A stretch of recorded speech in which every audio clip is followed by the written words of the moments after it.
Welcome,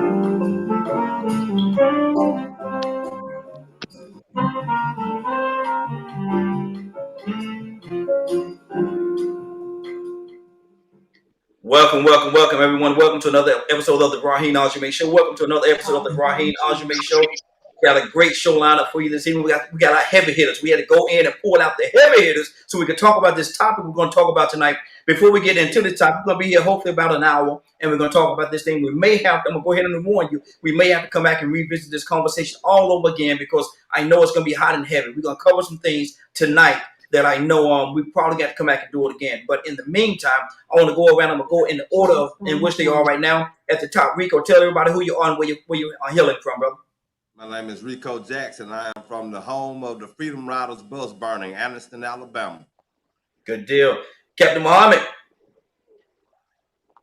My name is Captain Dennis, man. You see, I got that Cavaliers hat. No, I'm from Columbus, Ohio. Founded Yes. Peacekeepers. Absolutely. Rodney. Rodney Rick, good to be here this evening with you, gentlemen. I'm from Chicago, Illinois, born and raised, and here we sit right now. Good deal. Brother Pete. Brother Pete, your brother and servant, Atlanta. Good deal. I'm trying to see, do we have Charles? Charles, are you with us? Charles, are you with us? Okay. Well, we're gonna go ahead on. Hopefully, we'll have Charles with us. He's actually here. I think he's having a little technical difficulty, and so we'll work through that and we'll pull him in. What we're gonna talk about today is okay. I think they'll go, Mohammed. Okay. What we're gonna talk about today is the black target. The black target. I'm getting some feedback from somebody's line. Everybody mute your line for me so we don't have that feedback. We get some feedback from somebody's line. Don't know where that's coming from. I think that may be coming from Charles' line actually. Okay. But we're talking about the black target. Do they really care? With everything that's going on, in light of all that's going on in this day and time, with the police shootings and all the stuff that's going on in and around our community and communities around the world, the question is, do they really care? Or are we just simply targets? Rico, what do you say to that? I believe it's been historically proven that we're just targets. I mean, throughout our existence over here in this country, black men have never received any type of privilege, benefits, now it was, all black people can say that to a certain extent, but then, our women actually got an opportunity to reap some benefits from the government assistance, but black men never have been able to reap those benefits without going through some type of struggle or having to prove themselves above and beyond. It's well earned, put it to you that way. Whatever we get, it is well earned and is very much targeted to be taken away. So yes, I think we've been targeted, and it's never been a time that we haven't been targeted from the time of going to wars, Vietnam. Just think about how black men were targeted in Vietnam. I always felt like the ulterior motive was to get those guys over there and traumatize them and introduce them to drugs that wasn't available to them beforehand.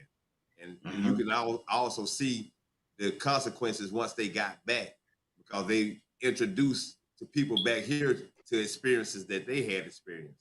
So that's, there's so many different ways, unconsciously and consciously, that they've showed that they target us and will try to continue to oppress us. Captain Dennis, the black target. Are we really targets? Have we been targets for years? And what do we need to do to make our way past this state that we're in? Well, I like what my brother Rico said, and I'm in total agreement. I've learned to always, when you got a brothers of this kind of caliber on the line, we add to and multiply what they say, because the enemy always subtract and divide. So I want to add to what my brother's saying, multiply it. There's no question that we have been targeted ever since they brought us over here some 400 or something years ago. When you talk about the law enforcement community, you have to go to the root of law enforcement as it relates to black people. The root of law enforcement started with slave catchers. The purpose of law enforcement was to catch runaway slaves.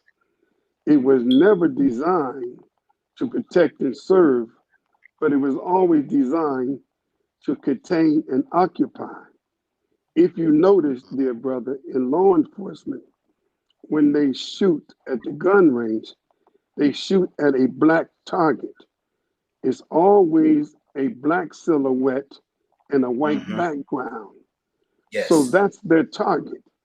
That has not changed. And one Mm-hmm. thing about the black silhouette and the white background is the silhouette has no face. So when they shoot us, they looking at what they perceive as a black silhouette, a target. Mm-hmm. And we know the rest is history. Wow. Wow. Charles Brown joined. Charles, are you there? Okay, we're gonna keep trying to work with Charles, get Charles in. Rodney, what do you say to that, Rodney? You know, even that psyche, even that picture that Captain Dennis just posed for us is planting something within their psyche and making them think of us or view us in a certain way. What do you say to that? Well, I mean, again, I agree with everything that has been mentioned in the panel thus far because even if it's not as direct as something as obvious as the police force and an obvious use of physical force on that level, we're targeted subconsciously and subliminally. We're targeted to be our own worst enemy in ways that we don't even pay attention to.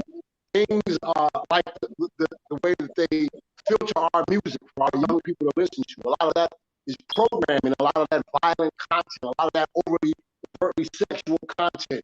It creates a young person that is prone to act out on these urges and act out on these impulses and have no self-control. So a lot of these self-destructive behaviors that they are allowed to manifest and develop within us that is not as blatant as some of the other things that they do, but it's still a target nonetheless because just the same when these young people go and they begin to pattern themselves after these negative images and negative ideals that's been given to them, they feel like that's the life we should be acting out and we become part of our own worst enemy as opposed to being part of our own solution. So we're targeted in many, many different ways, some of them being with physical force and other ways are certainly psychological, but there is no doubt about it that I believe every member of our community is still being targeted, in my opinion.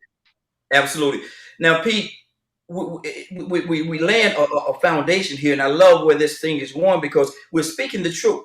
We're speaking the truth that a lot of people don't want to deal with. Even some people in our own community don't want to deal with the fact that we are targeted. They live in this world, in this artificial world, that think that no, everything is equal. We've come so far, and yes, we have made certain advancements, Pete. But are we there yet? No, we're not there yet. Mm-hmm. When we understand, we go through what was been stated already. We're dealing with the formation of a Mm-hmm. society. And then we're also dealing with a global mindset. Okay. Yes. Mm-hmm. Domination being the ultimate goal. The ultimate Mm-hmm. objective is to dominate. So Joined. when we look at our position in this society, we have been and we seem to be acceptive or accepting of Mm-hmm. domination. And the Mm-hmm. things that we need to do, the mindset, the over understanding, overstanding, the conception, the perception, the reality of our position in this society and what we deal with, ultimately, either we're going to dominate or we're going to be dominated. So Mm-hmm. this is the ultimate question, and this is what we're dealing with now. Either you're Mm-hmm. gonna take what's going on, take what Joined. they give you, take what they allow. We around here asking for justice, like we should chase it. You got to be quicker than that. When justice is a part of you, it's not something that you go around asking for. It's something Mm-hmm. that is a part of you. It exists with you. The fact that you are a flesh and blood sentient being, justice is a part of that. Why are Mm-hmm. you running around asking for something that is already yours? That's the question. Mm-hmm. That's the Exactly. question. And are you willing to do what's necessary to operate, exist in it fully without any interference from outside of you? That's the question. Rico, a lot of times we get the crumbs off the table, but yet it's as though they want us to be full off the crumbs off the table when the meal is consumed by them. At what point are we going to create our own tables so we don't have to worry about their crumbs?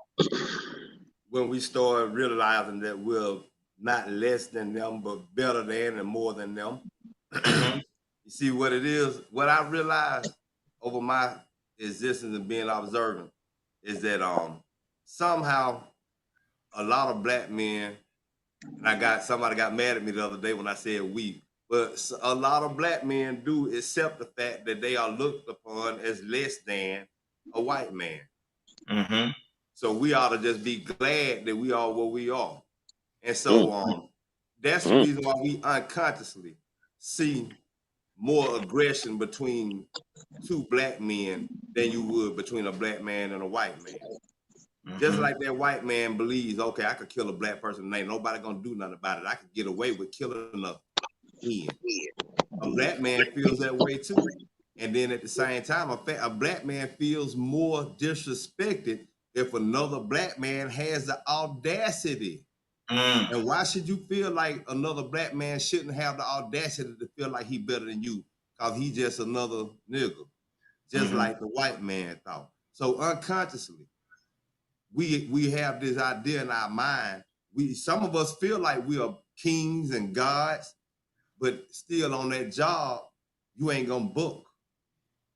Still on that street, when you see that cop with that knee on that man's neck, you ain't gonna run over there and knock him off. You're gonna watch a man die. You're gonna be submissive because you don't have enough respect. But let that have been another black man in the hood doing that to somebody in the hood that you grew up with.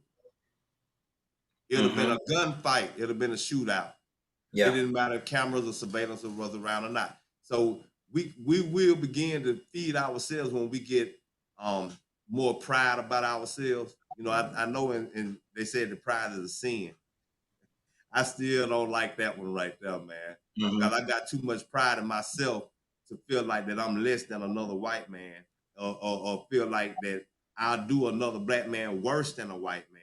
But that mentality exists subconsciously. And some people don't even realize that they're selling to be less than. They all right where they are. Exactly. Let me check with Charles. Charles, are you in with us, brother? Keep trying, brother. We're gonna get you in there before the night over. We definitely gonna get you in there. Captain Dennis, I need to know something. Where is the unity? Because a lot of times when we talk about the amount of police that kills people in our community, their response is, well, what about the black on black people that's killing the black on black crime? And I don't understand, because in both instances, people are dead, but they want to harp more on one than the other. What do you say to that? Well, there's no question. We can sit here and spend a lifetime talking about white folks. And I don't want near one of these brothers on this line think that I'm resolving us and being the number one killers of one another. I'm not resolving us of our own self-destructive behavior. Let's make that perfectly clear. Yes. If we want to talk about us, we will. If we want to talk about them, we will. So we can't talk about them and then all of a sudden we're going to respond about us. I want to make it very perfectly clear that nobody can do to you what you allow them to do. The Honorable Minister Farrakhan said, and it's a great quote from a great scholar, power concedes to nothing without a demand. Yes, we're supposed to have justice, but we got to demand it. Yes. Power concedes to nothing without a demand. So we demand justice. Now, do they have the power to give it? I don't think so. They haven't given it to us ever since we've been here. However, if you're in a relationship and that relationship is abusive, you do all you can to stop from going to the divorce court. The first thing you do is to seek marriage counselor if you try to save that relationship. Our relationship with law enforcement, our relationship with white people in general, it's got us at the table. Now, the question is, can we salvage this relationship or do we must divorce ourselves from them? I Mm-hmm. think it's time that we have become a people now that is Mm-hmm. very, very, very, very clear. Even Stevie Wonder can see that we have not only targets, but the children of the slave masters know better than their fathers. Mm. So do you leave us no conclusion that this must end in a divorce? Now, are we ready to separate ourselves from their lifestyle? That's a hell of a question, but I want to say this. Do you know that our culture, I'm talking about Black people's culture, is what you call adapted culture? That's not our culture. This Mm-hmm. is a culture we have adapted under oppression. That's Mm-hmm. right. So when you see us do what we do to each other, is that we have adapted the self-destructive behavior based upon our captive who have treated us with such disdain. Now, what we have to do, in my humble opinion, we have to reestablish a culture that does not have self-destructiveness. Now, what does that mean? That means Black people must change the quality of life Come that on. we live. And Mm-hmm. when we do that, then the conversation would not even be them. The conversation would be all about us. And I Mm-hmm. do believe you're onto something there, brother. But we must begin to address our own self destructive behavior. And I do believe you cannot come into a community that love itself and abuse it. So we must start learning to teach self love.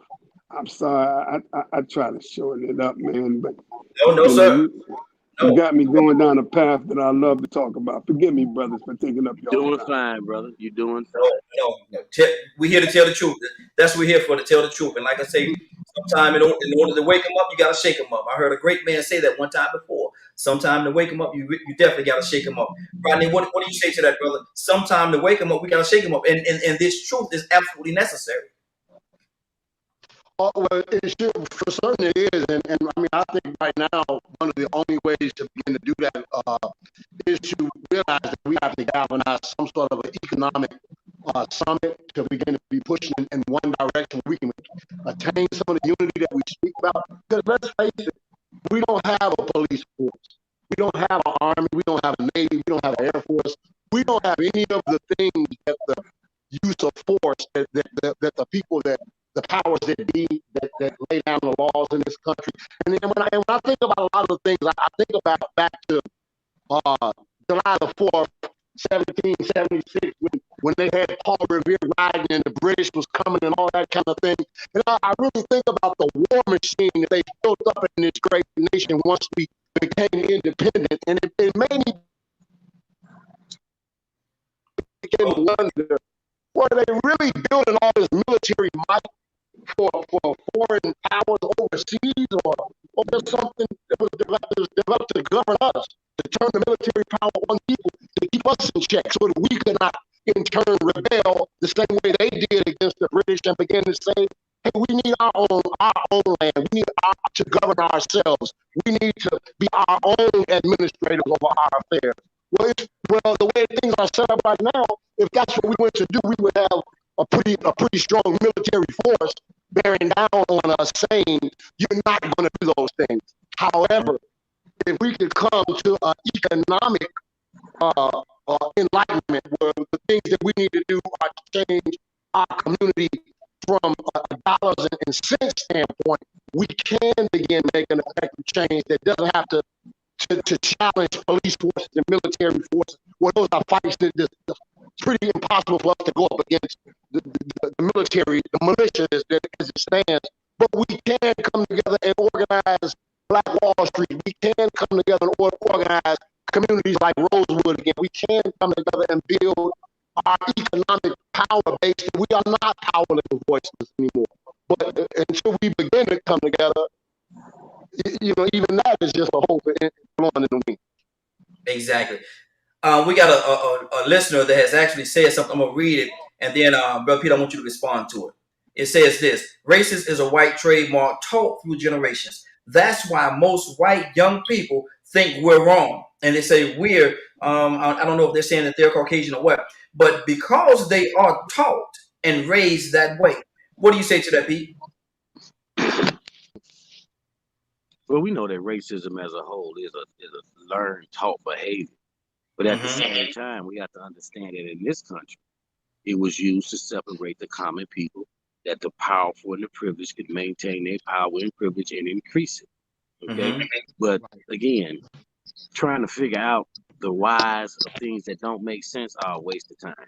It's idiotic and insane to have that type of mentality and to try to interpret it, to give some meaning to something that doesn't make sense is a waste of time.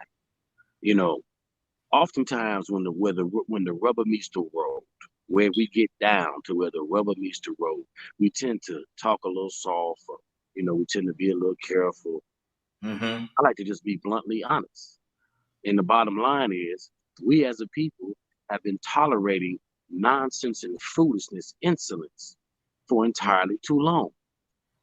When you have a system in function that is determined to go a certain way and treat you a certain way, and now it's been 400 years, it's actually been more like 3,000 years that our people of our hue have been dominated by other cultures. Look, when you're tired and you really say you're tired, when you done had enough, and that's it, when you really, really, really just done had enough of enough, it's enough, you can't even spell enough, you can't say enough, it's enough. And it's just time to get to what's necessary for you to have the relief and the peace in your life. If you don't want to live peaceably with me, then let's get to the other part of this thing. Okay? If you want to enforce your will, your desires, your force, your ability, whatever, good luck with that. Okay? Because I'm gonna respond in kind. And rather than playing defense, you can play offense. See, this is where we need to stop playing, because if it's your child that's Trayvon or Tamir Rice or George Floyd or Ahmaud Arbery, what you gonna walk around and scream out no justice, no peace? We already know we don't have justice, and we're not at peace. So what are you saying that to yourself? Because if you're not talking to yourself, everybody else clear that you don't have justice and they're not giving you peace. Why are you wasting time? Why are you wasting time? Why are you afraid? You use every possible excuse, everything you can come up with to not just get down to where the rubber meets the road. If there's going to be killing, then there must be killing. That's what it is. That's just what it is. That's it. That's what it is. If you're going to unjustly kill, then you must receive justice in the form of death yourself. You have to take some blows as well. That's the game, right? Them the rules, right? Okay, so why we acting like it's anything else? Why we talking around like it's anything else? At some point, we gotta just be willing to say, this is it. I done had enough. Either we gonna sit down at a table and have an understanding of how we gonna interact with one another, or good luck. Let the killing begin. That's just where it's at. That's just where it's at. Whether you're in the church, whether you're in the mosque, whether you're effeminate, whether you're a transgender, whether you're an alpha, omega, whether you're a blood, crib, stone, disciple, vice lord, whatever, look here. That's where it's at. Either you're going to stop it or you will be stopped. That's it. That's it. You don't have to look around for what ain't there. So the response for these murderer, terrorists, racists, whatever, needs to be exactly what they give out. You take a life unjustly, you just lost yours. Absolutely, absolutely. Now, Rico, we as a people throughout history, we forgive them so often. We forgive them over and over again. Are we just too forgiving? We're just the best forgiving. Black folk are the most forgiving people on the planet. Is that to a fault, though? Yeah, it's definitely to a fault, you know, and I'm glad you brought that up because my first response, you know, I was speaking in general as far as African American men, but really and truly it's black men all across the world. Mm-hmm. You know, when you look at the whole entire picture, it's all black men. I think the only problem is over here in America that the black African American man is the only one that helps do the destruction to himself the way that we do it. So I want to sort of clarify that. You know, now what was that question again? Are we forgiven to a fault? Yeah, we're too Mm-hmm. forgiving, and that comes from fear. Some people just don't want to fight. They want to ignore what the true reality is. They don't want to risk the luxuries that they have now. You know, that's why I'm glad the brothers that spoke before I did said what they said because I've been saying this for the longest. I got a mayor down here when I talk to her. I tell her all the time that black people been celebrating too long. Mm. Black people came into integration and they started celebrating the right to be able to go to restaurants and go to schools, well, I mean, go to swimming pools, you just name it. They had all this access and this right and the government support. And they just started celebrating and they dropped the ball. Somebody said that got mad when I said we dropped the ball the other day, but we Mm-hmm. did. And in Mm-hmm. general, we dropped the ball. And so these brothers are confirming that. Right now, I see an epidemic of people that's cool with living in buffoonery, foolishness, deviance. You know what I'm saying? And really and truly, we do have to change our standards, and then we have to be strict with them. See that's what the problem is that some of the people know, like preachers. Some of our preachers are strong, have a lot of followers, a lot of pull, but they're not strict.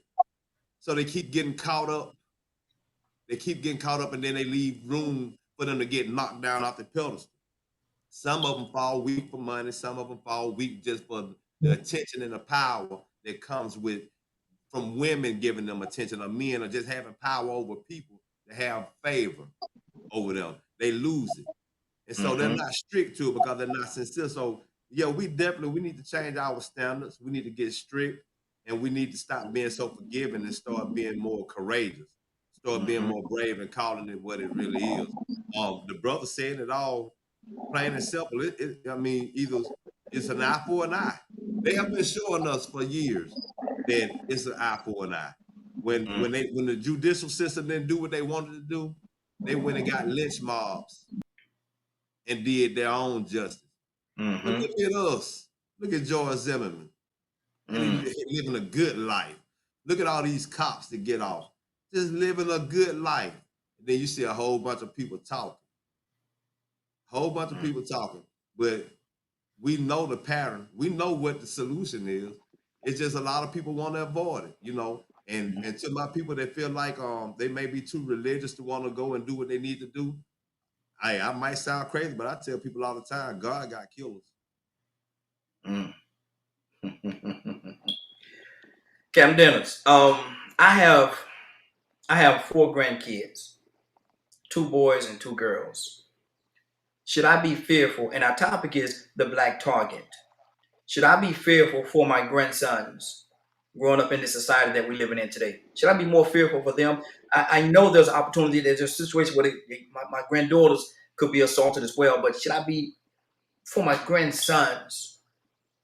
Captain Dennis, how should my heart feel?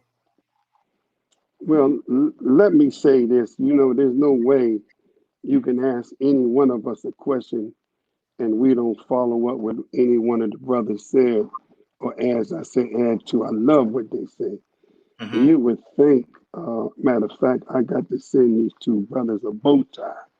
Now, you would expect that eye for eye come from me. The Nation of Islam, we've been preaching that for 91 years. Malcolm used to say, you kill my dog, I kill your cat. Yes, That sir. frightened Negroes Mm-hmm. because Negroes was too scared to understand the law of retaliation. Mm-hmm. Being a Muslim, the Holy Quran says, O ye who believe, retaliation is good for you if you but knew. Mm. So we all, that is our practice now. It lets me know we are coming to a level of consciousness from listening to my brothers. I said, oh, let me share this with you, dear brothers. And you all, both of you said this. Fear grip those who have something to lose. I'm going to say it again. Fear grip those who have something to lose. When you don't have nothing to lose, you're not afraid. Come on. Come on. Black people come to that level. They took everything from me. Nothing to lose. If I'm willing to give the only thing I got is my life, then you are in trouble. Negroes is afraid because the fear of losing a job.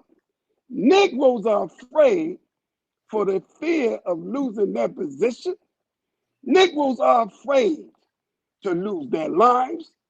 Negroes are afraid to lose their status in this society. This is the reason why we don't make no move. That you can stand there and watch your brother die at the hands of a man that's got his hands in his pocket, and all you say is, he can't breathe. Get up off of him. And then you had the nerve, or not you, then we had the nerve to say that to Eric Gardner when he said, I can't breathe. I can't breathe. Remember that? And what did we say? Man, the next time if that was me, man, I'm going to take one for the team. Well, you get another chance, and God give us George Floyd, and what did we do? The same damn thing. When are we going to recognize? The only way is what my brother says. When you understand you got just as much to lose on your side of the fence that I got to lose on my side of the fence. No, brother, it's a shame that we black people got to teach our children. Come on. White people don't teach their children when they get stopped by the police. Put your hands on the steering wheel, baby. When you get ready to reach. White folks don't do that. Well, why in the hell we got to do that? Yeah. Why don't we just be men and order the white boy out of our damn neighborhood? Simple and plain as that. And then say to the black cop, now, brother, we want you to step up and train us in the community to help you to replace the white boys that we ran out. And we ain't worried. We know we got some abusive black cops, but guess what? At least we can catch his ass in the barbershop. At least we can get this Negro coming out of daggone soul food restaurant.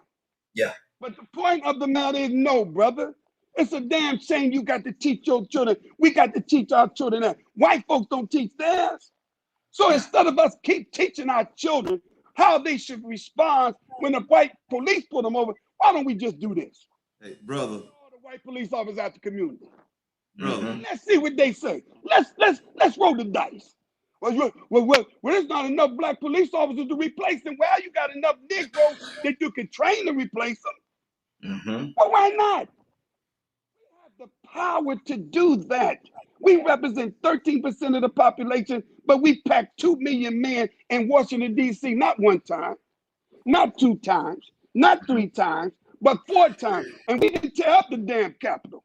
We left it the most cleanest, most peaceful assembly that you ever see. So we got power. Come on. Power. But we have to put aside our petty differences. He's a Muslim. He's a Christian. He's old school. He knew he's a Crip. Say, when we could put aside our petty differences and begin to recognize the main man that got his knee on your neck, got his knee on my neck. Do that and sit down and find that we got more in common than we do in differences. It's a wrap. So, brother, we have to change the culture. We have to create a society where you don't have to teach your children that. That's a daggone change. But in reality, right now, we do. We do. But let me tell you something. The end game, we got to bring that to an end. Because I'm not going to teach my grandchildren that when the white people, no. See, we have to create an environment Where just like the Jews don't have them in their neighborhood, the Jews don't have to teach their children that. The Italians don't have to teach their children that. The Irish don't have to teach them children. You don't see no black police officers in Chinatown. If you go to Chinatown in every city, what type of police you see in Chinatown? Asian police officers. That Mm-hmm. makes sense. Asians can relate to Asians. Mm-hmm. So when we get to the attitude, like my two brothers said, where we say, yo, we ain't got nothing to lose but our life. You say you want to go home? Guess what? Guess what? We want to go home too. Absolutely. Let, Absolutely. let me add something real quick. I'm gonna hit on this real fast. Mm-hmm. It's mighty funny, that how we like to ignore our reality when it's right there in our faces. Now they keep telling us to tell our young black men to comply. But you ever notice with all these videos that you see the police being the ones complying when it's with white people. Mm-hmm. They always the ones complying, but why is it that we got to tell our young boys to comply, even when they ain't did nothing wrong? And sometimes they just ask them, "What did I do wrong?" Mm-hmm. And so it's like right there in our face, we got video evidence, just like we got George Floyd's testimony, and it's being ignored. Right there in your face, you hear it with his own voice. He testifying, "You killing me," and they still trying to dispute it. So I mean, somewhere we got to look at the reality of it and just say it is what it is.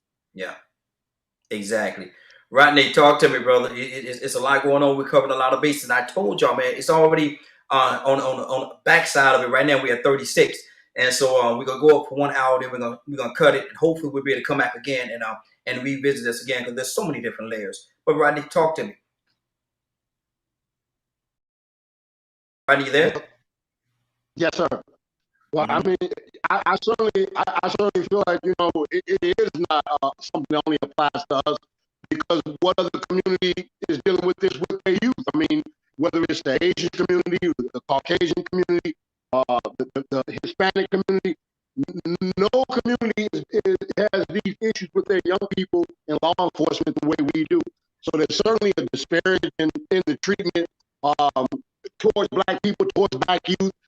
It is something that if it's a problem today, I really don't see anything that's happening right now in this moment that says 2 years from now, 5 years from now, it'll be anything different for our kids and grandkids. So that's something that we have to physically create that change because the path that is on right now, I certainly feel like my grandsons and sons are at risk. I don't think that there's anything that is being done from the policymakers to say, let's really address this and change this dynamic. So, in my opinion, yes, they are 100% at risk. Mm-hmm. Absolutely. Absolutely. Pete, we spoke about having to teach our children, our grandchildren, namely specifically our grandsons, to be obedient. When we said we've also said that other people in other communities don't have to do the same thing. I've seen them, and I'm just gonna say them, treat the police with all total kinds of disrespect and go home that night. But I've seen us be so obedient, be so kind, be so loving, be so respectful, and die on the scene. Pete, talk to me. We want to understand that it's not just the physical murder and brutal violence that you see. Mm-hmm. It's the lack of employment. It's the lack of education, the lack of being afforded opportunity. It's the crucifying of the criminal justice system, using the people, locking them up just left and right for the benefits of having the penitentiaries full, keeping the Mm-hmm. judges and the lawyers and the prosecutors and the police, keeping all of these people employed, the COs, all the benefactors who supply the things to the penitentiary. The Mm-hmm. cell phone, the guy who got the contract with the cell phone. See, you being hit from all corners, kidnapping, the drugs, the guns dropped off in your neighborhood. Oh, it's a whole just an overall assault. We can't get a loan to open up a business. Foreigners Mm-hmm. can come here with their resources and open up business in our neighborhood. Yeah. Certainly, our responsibility is not to support those that don't look like us. Just straight out, I just refuse to Mhm. support you. You have to reinvest in yourself. But no, why should we have to teach our children like that or teach them more? It's always you got to do more and you got to be better. And listen, what I do is I'm gonna do the best that I can to maximize and perfect myself. Mhm. I'm trying to say this as nice as I can, but at the same time, your standard of me is Mhm. really irrelevant. Now they try to keep it relevant, but we have a role in that because the way we neutralize that is by doing for self, doing collectively for self. That's how we neutralize that. But when we're talking about the open brutality, the murder of individuals in the system of law, when the enforcers of the law violate the law in their enforcement of the law, then what form of law is in practice? None. Mhm. It's called tyranny. If they can Yes. break the law, then there is no law. So what are you abiding by? Mhm. Why are you sitting back playing like, oh, we can't do that, we can't do that? They do it. They not Mhm. going, well, they can do that and get away with it. Listen, listen, stop playing. Like I said, where the rubber meets the road, when the time Mhm. comes and you just done had enough. We often say, if it was mine, if it was mine, I'm active in the community because I'm praying that it's not mine. Because then we're not marching if it ever is one of mine. There's no marching. I'm marching to the face of the offender, and I'm neutralizing their life. And that's Mhm. it. And that's called justice. And anything after that is a show. You want to decide who killed who, what happened, y'all can do that. But understand something. At my hand, the unjust provoker of taking a life of one of mine will immediately lose theirs. That's called Mhm. justice. Yeah. God would want me to do that. Jesus Mhm. would want that. Muhammad would want that. Your granddaddy would want that. You would want that. And it's not revenge. It's not hatred. No, it's called what's right. You can't just go do something because you want to. And it's causing great harm and it's clearly wrong. It's clearly rooted in untruth. Do we have to hold a class and explain this to you? Mm. You know that. So why Mhm. am I sitting here entertaining your foolishness? No. Mhm. If you decide to unjustly take a life because you think you can, please know that your life can and more than likely should and definitely will be Mhm. taken as well. And we'll have a whole lot more consideration about the unnecessary taking of life. It's amazing how quick we'll come up with a new system. Whenever you do it, you die. Mhm. Now, Rico, let me ask you this question, brother. When are we going to stop dancing to their music? Because their songs is killing us. When are we gonna stop dancing to their music and dance to our own? When we stop being so dependent, when we stop being so comfortable. It's going right back in circles. And then I was gonna make a comment, and I was afraid you were gonna ask me a question, and I was gonna have to just push that question to the side and say what I wanted to say. But you came right back around, and where I can get to what I want to say. Sir. Um, you said you asked a second ago why we were so forgiving. You throw fear in there, and then you throw in the fact that we also believe the stereotypes that they make about us. Mm-hmm. Like they have an image, an ideology that they have about a black man. And then if you actually go into another neighborhood, you might find yourself looking at other black people the same way. Mm-hmm. So why are some people so submissive to Point. black people? Because you actually might have black people saying to themselves, well, I know he pulling me over because I look like a thug. Mm-hmm. They got that same stereotype built in their mind. So what I'm trying to say is we keep conforming and adapting. Like the brother said earlier, we have adapted all of their ideologies, their beliefs, their standards, and we really won't get away from them until we stop being dependent on them.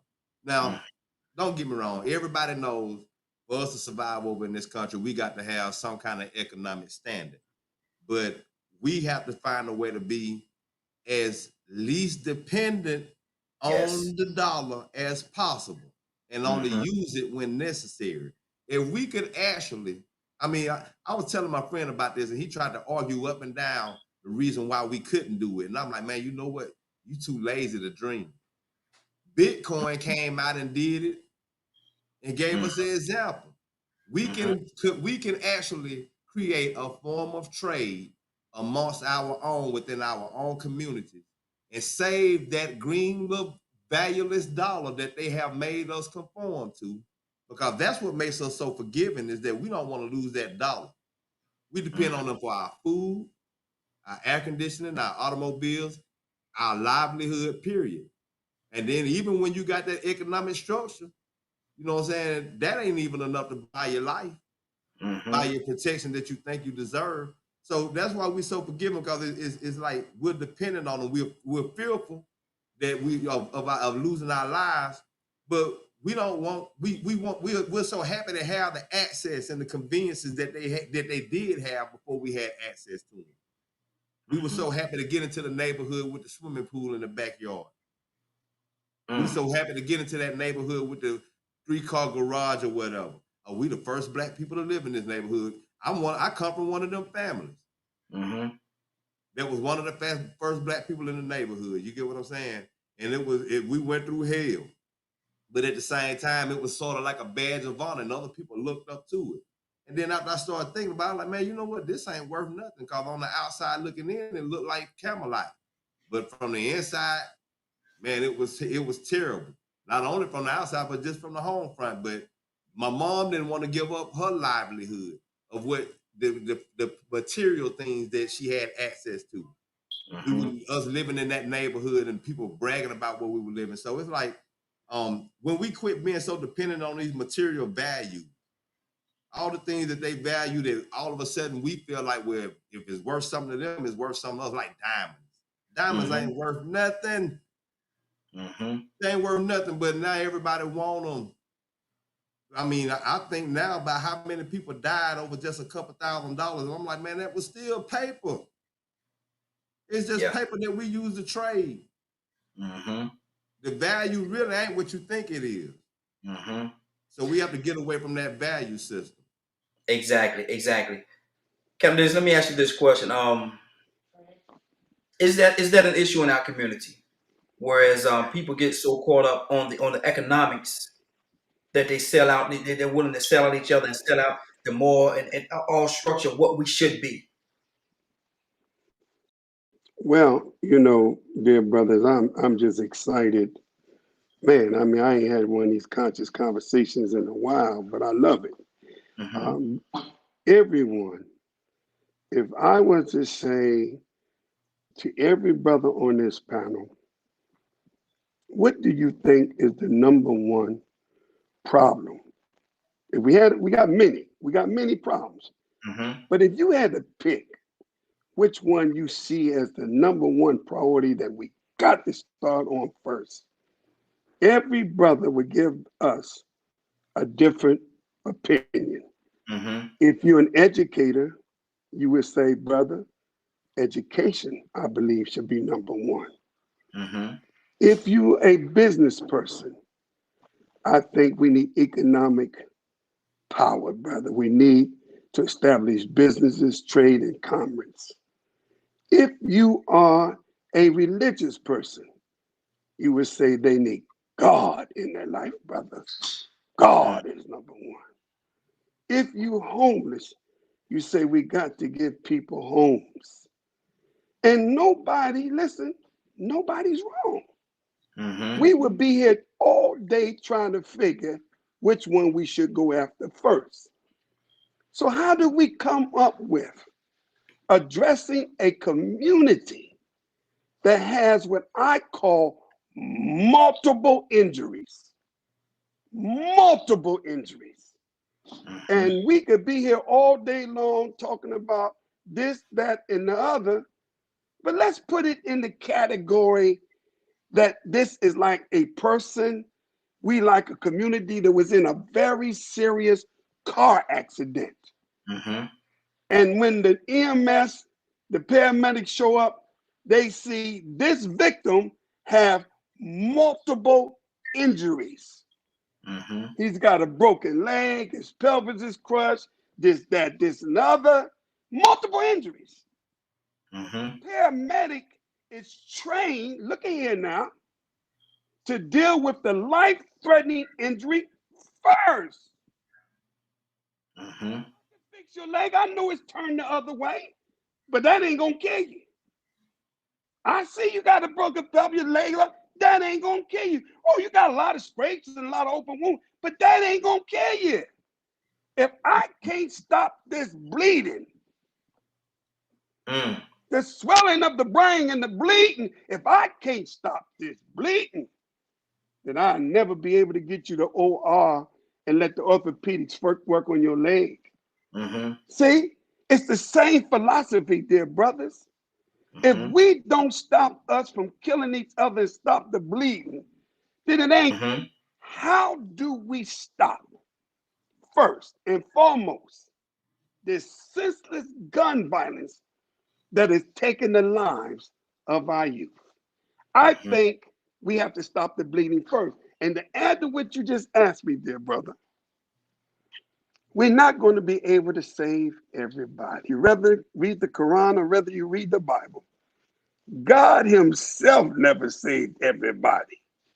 So Come why on. all of a sudden we got this mindset? We want to save everybody. Everybody's not savable. Come on. So we have to come to the conclusion, my brothers, Mm-hmm. that whoever wants to be saved, then step to your right. Mm-hmm. And if you want to be saved, these are the principles and the values by which you have to come up under and be governed by, that we can guarantee your survival. If you're not willing to live this kind of lifestyle, then stay over here to the left. Stay to the side. Stay over here. But leave us alone. Yeah. Who Yeah. want to make a community or a neighborhood or a block that we can say, when you go over there, those brothers over there, no, nigga, you don't want to go over there. Mm-hmm. You ain't selling dope over there, brother. You ain't selling them no strip club over there, brother. Yeah. You ain't Yeah. being none of your brother over there, brother. Over that block right there, them brothers over there. Shoot, nigga, you rather put your head in a lion's mouth than to mess with those brothers over there. Mm-hmm. We have to come to that. Yes. We have to come if we're going to save our community and economic power. We got, listen, what they say, we spend $1.9 trillion a year. That makes Mm-hmm. us the ninth richest nation in the world with that GP, gross national product, GNP. Mm-hmm. Well, it ain't that we broke. Black folks ain't broke. Mm-hmm. Don't let nobody even make you think that we broke. Yeah. The Yeah. problem with us Mm-hmm. is that we have not been taught to love ourselves. Come on. We have not been taught to support our own kind. We had that, as my brother mentioned about the Black Wall Street. You remember, we had it, didn't brothers? Mm-hmm. And if you went to Harlem 25, 30 years ago, 50 years ago, in Harlem, New York, there wasn't white businesses, there was black businesses in Harlem. Mm-hmm. And if you want to walk the streets of Harlem, if you remember 60 years ago, they used to say you had to dress up to walk in the streets of Harlem. Yes, sir. It ain't that we don't know. It Mm-hmm. ain't that we didn't have. But we have a generation that we as grown men, and we got to accept this, brother. I know this is a bitter pill to swallow. Come on. We really have abandoned them. Yeah. And we have become very judgmental on a Mm-hmm. generation that we have abandoned. And I think we need to approach our youth with a humble heart and not a self-righteous judging heart. Stop trying to tell them. I remember when Bill Cosby told them young men one time, when he pull up your pants. You know what the young man's saying now? Well, Bill Cosby, you should be zipping up your pants. See? Judge not unless thou be judged. Mm-hmm. So our young people, Brother Raheen, you know what their attitude is? What's I that? don't care what you know. I just want to know that you care. We can sit up here and talk all the knowledge all day long. But you know what the young boy is saying? Do you love me? Do Mm-hmm. you care about me? then come and save me, brothers. Show me. Save Yeah. me from myself. Show There me. you go. I can show you better than I can tell you. That's what my mama used to say when she get ready to whoop my butt. Boy, I tell you what, I can show you better than I can tell you. Yes, sir. Say it, I, say it. Mm-hmm. Go ahead, Pete. Go ahead. Talk to me. He telling the truth. Mm-hmm. By love and kindness have I drawn thee. Yes, sir. ooh, When we out in the trenches, we make sure the brothers understand you my brother, you my son, you Mm-hmm. know, you my uncle, you my dad. Give me some wisdom. Let me hear a word from you. We show Yeah. love to one another. You know, I see a brother standing around, he looking like he looking tough, trying to look hard, and he's glaring at you. So how you doing, brother? What's up? What's up, bunk? Oh, everything good? You doing well? Your day going well? Talk to him, brother. Say Mm-hmm. something to him, brother. We standing around looking ugly, trying to look tough. It's nothing, no confrontation, no issues between us. teach, brother. Teach, The brother. problem is we don't take the time to talk to them. And Come then, on. like the brother said, stop trying to tell them everything. Ask them a question and listen. Shut your mouth and listen. You want to know what's wrong with the young people? They the young people. Ask them. They'll tell you. Mm-hmm. Ask them. But see, we constantly telling them, man, you need to do this and you need to do that and woo, woo, woo. Listen, they done seen your great grandfather work till he died. They ain't with that. They done seen that. Okay. They done seen us begging, pleading, asking, marching, protest. They ain't with that. They done seen that. Mm-hmm. We need to show them absolutely. Do you love yourself? Because I love myself. And I Mm-hmm. love my people too. I'm a loving, kind, easily entreated person. Don't think that me telling you what the truth is make me some angry man that's violent that want to kill something. No, I pray I don't have to hurt nobody. Don't want to Mm-hmm. be hurt by anyone. Don't have a burning desire to hurt anyone. But if you Mm-hmm. qualify yourself for it, that's not me. That's you. You Yeah. qualify for it. But absolutely, when it comes to our young people and to one another, brother, who's the bee in your family? Who's the whore in your family? So who you Mm-hmm. talking to? Who Yeah. you talking to? My end, bro. I am not an end. I don't know no ends. I ain't related to no ends. I don't hang out with no ends. I hang out with men. Yeah. I'm around men. I'm around women. I don't know Mm-hmm. about all that foolishness. What you talking about? So Yeah. he's absolutely right, brother. Open your mouth. Start talking and open your ears and start listening. More importantly, let it flow from the inner man, your Mm. inner being, your inner spirit, Come and on. really connect. We don't have to be on spirituality and what's your religion and all that, brother. Just as a flesh and blood sentient being. That's all.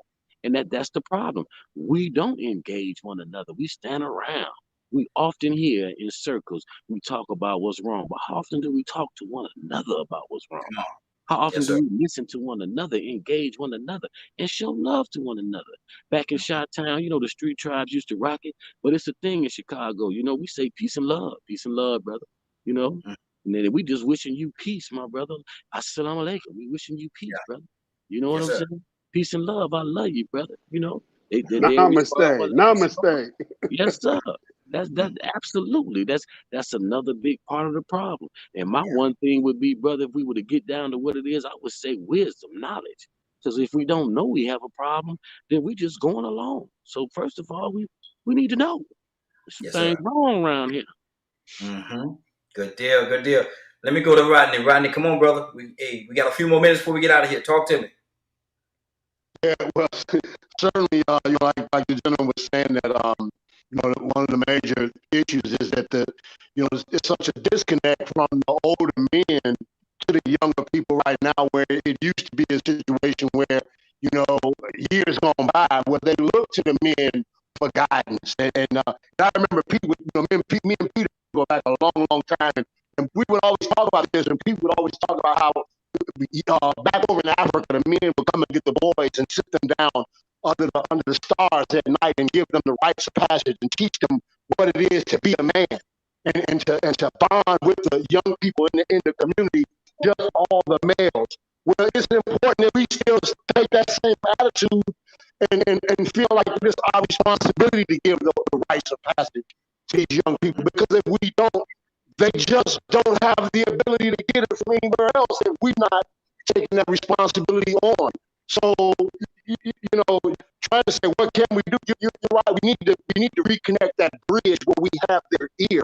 We need to reconnect that bridge where they know that, like you said, that when we're coming to them from a genuine ways, not to demean them or not to put them down, but to lift them up and to be, a brace at their back. But trying to get that connection back, I think, is vital because it's such a wide divide right now from wisdom and foolishness.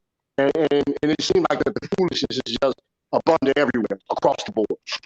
Absolutely, absolutely. Rico, talk to me, brother, before we get out of here. Talk to me. I love everything everybody been saying, man. And you know what to me, first off, let me ask you something. Does a lot of what you're hearing now sound like we dropped the ball? Not at all. Not at all. Sound bigger. Huh? Sound bigger. No, I'm saying I'm talking about as far as we dropped the ball in the past. Yeah, the reason why I'm gonna get to this, that the reason why I said that. We all know that every generation's goal is to surpass the people that preceded them. So now we got our younger generations, the last 3 generations, or at least the last 3 decades of younger people, confused. Because we telling them what they should do and what they've been doing is wrong. But then you know what they heard us bragging about? They heard us bragging about Freaknik. They heard us reminiscing and glorifying our heyday. All that debauchery we was doing, all that whorishness. Running trains and shooting and selling crack. And some of us have changed our lives, and we still always make a point to let people know I was in them streets, badge of honor, street credibility. Yeah. See, we value the wrong thing, we glorify the wrong things, and then we want to come back and tell the younger generation, man, y'all need to straighten up. Y'all dropping the ball. Your ancestors flipping in their grave. We made them turn flips first. Come on. So what I have to do, like what I like to do, I like to hold myself accountable. Yes. For being a part of that. You know what I'm saying? Mm-hmm. And then I still have to catch myself every now and then glorifying that. You remember, I had a cousin one time that used to like to go and tell everybody a shootout that I had. A lot of people didn't know that I had it in me. Mm-hmm. You know, sometimes you can't judge a book by its cover. So this cousin, it amazed him. Man, I ain't know Rico was about it like that. I knew Rico was smart. I thought Rico was all about this music and this peace and this love, but I didn't know he'd go light up a whole neighborhood in broad daylight like that. I didn't know he would do it. I seen it with my own eye. He went and bragged about it. 15 years later, he bragged about it. And I got sick of it because I told him, man, that wasn't cool. Mm-hmm. That wasn't cool, man. I risked a lot of people in life in that neighborhood that didn't have nothing to do with nothing. I could have went to prison for the rest of my life. Yeah. Mm-hmm. I could have got you put in prison. I could have got this man in his back seat that didn't even know I was fixing to do this. He just asked to ride and asked, did I want to smoke the joint? Come on. I was so zoned out on what I wanted to do. And this cousin, it amazed him because he was about that street mess. He from the street, so it was right up his alley. You remember I told you once before I got a couple of cousins that if I want to get nasty, they'd be more than willing just to be a witness to it. And to this day, like it's probably been 20 years now, he'll bring it up. Man, that Cole, he'll shoot something up. Y'all think y'all know? I'm like, bro, don't be telling nobody that. Yeah, yeah. That wasn't cool. But don't get me wrong, I take that back. The reason why I did it was a racist incident. So I ain't finna sit back and say it wasn't cool. I wanted him, and I ain't gonna. I mean, it was still risky. Yeah, it was risky. So some people look at that as glorifying the past, glorifying bad habits, and we gotta accept accountability on that because sometimes it ain't nothing to brag about. But we leaving them confused, and so now what they trying to do? They trying to be greater than those that preceded them. We gotta accept accountability for this bed we made. Exactly. And that's what they want to hear. They need to hear, number one, the reason why it is worse, the thing that you complaining about is our responsibility. We the ones contributed to that. And so many more other things that we contributing to our own self-destruction, and we don't even realize it. I'm trying to figure out what Rodney doing over there. I'm trying to figure out what Rodney doing. I'm trying to figure out what Rodney was doing over there for a second, man. He kind of confused me there for a second. But listen, brothers, I said we was gonna do this thing for an hour. It's actually been an hour and 4 minutes and a half. So we're gonna get on out of here. But can I get y'all to come back on here next Sunday with us? Can we do a part 2? What time works for everybody? I have, to be honest with you, I have a It all depends up to you. I do have a Sunday engagement on a Zoom. I don't know what time, Okay. but it's in this, I think it's 7 in the evening Mm-hmm. that I have it. But you let me know, and if I'm available, you know how to call me. I will Okay. be honored at any time to be on Yes, the sir. line with these brilliant men. And I want to say this to Brother Rico. Mm-hmm. I've never met a punk Rico. Anybody with that name scares me. Every Rico I know, Mm-hmm. I'm not lying about this. Something about that name you got, partner, that already put a jacket on you. But Yeah. nevertheless, I enjoyed every one of you brothers. Thank you for indulging me, brother Raheem. But Sir, thank I'm on standby anytime you want me, brother. you. Yes, sir. Captain Dennis, you're not finished, brother. We're gonna get you the prayers out this evening. Oh, brother. Okay. Well, whenever I'll be honored. I'll be very honored, brother. There's no question.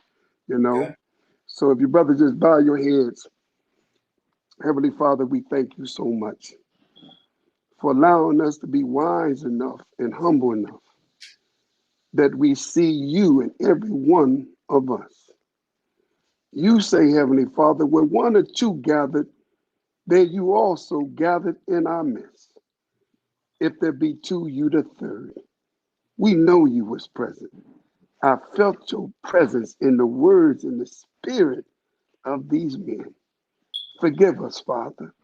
Strengthen us, Father. And put love in us, Father, that we will be able to correct yesterday's mistakes. Bless Brother Raheem, whose intentions always been to bring consciousness and love to these airways. Thank you for introducing me to such wonderful, wonderful men. Protect them, Father. Guide them, Father, and their family until we meet again. As we all say together, amen. Amen. Amen. Anybody got anything before we get out of here? Peace and love. Yes, Peace sir. and Yes, sir. love, brothers. Man, it's been And we're gonna awesome, do it. man. It's Yes, been sir. awesome, Yes, man. And I hope you hit this topic again next week too, man, because we just scratched the surface on this, like you said. I actually want the top hit on us being targeted and taken out the black family, the picture of the black family. We ain't even Mm-hmm. get to hit that end of it. We're gonna go a little deeper next week. And so I'm gonna get in contact with. I'm gonna talk to everybody, find out what's the best time for next Sunday. We'll do it on Sunday, and yeah, let's make this thing happen, man. Hopefully some people listen. Well, I know people was actually viewing in. I know they were listening. We got a couple of comments and stuff like that, man. So I hope this blessed somebody and it blessed me. So I hope it bless some other people as well. It is now what time? It is now 10:41. 10:41. You're about to exit the Raheen Ashimi show. But before you go, I want you to do me two favors, if you will. One, I want you to continue to pray for us because we're certainly praying for each and every one of you. Number two, why this is real simple. I want you to go out there, find somebody, and give them a hug because you never know. It could be the only hug that they get, or it could very well be their last. Love you, and ain't nothing you can do about it. Have a great day and a better tomorrow. That we shine some of this light on you from the Raheen Ashimi show. Take it out there into this wicked and cruel world that we live in and let your light so shine. You all get an opportunity to give somebody some love. You just might find some love in return. Y'all have a great day. Love ya.